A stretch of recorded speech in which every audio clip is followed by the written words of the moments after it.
আসসালামু আলাইকুম রহমতুল্লাহ। বাংলাদেশের দিকে একটা রাফায়েল তাক করে দেন, সব দেখবেন ঘর থেকে আর বেরোবে না বলেছেন বিজেপির কেন্দ্রের বিজেপি বিধায়ক অশোক কীর্তনিয়া। কথা বলেছেন। কেন বলেছেন?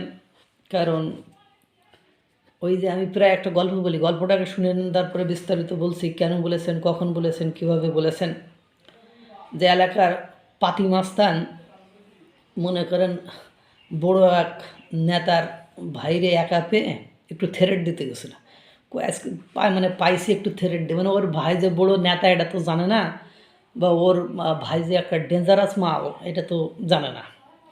তো মানে একটু হুমকিতে তোরে চটকাই দিতাম, তোরে উড়াই দিতাম, তোরে ফিরে ফেলতাম, তোরে 2 রানের উরু ধরে ছিঁড়ি ছুটি ফেলতাম, এসব বলছে। বললে ও মানে করেন নীরবে সহ্য করেছে। এবার বড় ভাইরে যে বলছে, পরে ভাই নিয়ে এসে এর মাগার ধরিয়ে শুধু 2 গালে মানে কথায় কী করতিস উরু ছিটতিস, তা উরু ধরি ফেড়ে দিছে। ওরে 2 গালে থাপ্পড় দিছে, মানে কথায় কথাতে থাপ্পড় দিবি বলছে না, কয়ে থাপ্পড় দেয়, সুন্দর সব থাপ্পড় দিতেই থাকে। মানে এখন কয়ে বিপদে পড়ছে, এখন কয়েছে তুই বললি কেন, এখন কথা লোক মানে কিছু তো আর উত্তর নেই, মানে অন্যায় তো হয়ে গেছে। এই জন্য আগ বাড়ায় মানে গাল বাড়ায় থাপ্পড় খাওয়ার মতো পরিবেশ পরিস্থিতি হয়েছে। তো বাংলাদেশের অবস্থা ঠিক ওই রকমই হয়েছে। যে রাজনীতিবিদ মানে নাকে চুল আতেন, মানে কিচ্ছু বোঝে না, বোধ বুদ্ধি কিছু নেই। একজন পেছন থেকে বলেছে ভাই তোরে ড্রোন দিবানে, আর একজনে বলেছে তোরে মিসাইল দিবানে। হ্যাঁ, মানে দিবানে, ওই দিবানে বলেছে, ওরে ভাই দিলে তারা যদি পারত, তো অনেক আগেই পারত, তারাই তো কান্নাকাটি শুরু করে দেয়। তারা তো আরও তৃতীয় পক্ষের ধরে যে বাঁচাই দেন এবারের মতো, আর আমরা ওদের সাথে লাগতাম না।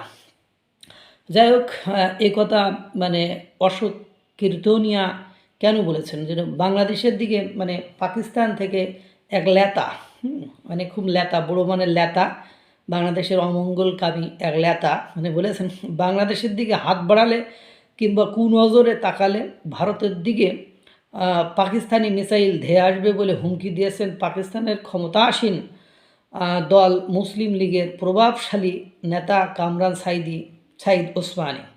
পাকিস্তানি নেতার এই হুমকির পর ভারতের ক্ষমতাসীন দল বিজেপির বিধায়ক অশোক কীর্তনিয়া বাংলাদেশকে হুমকি দিয়েছেন।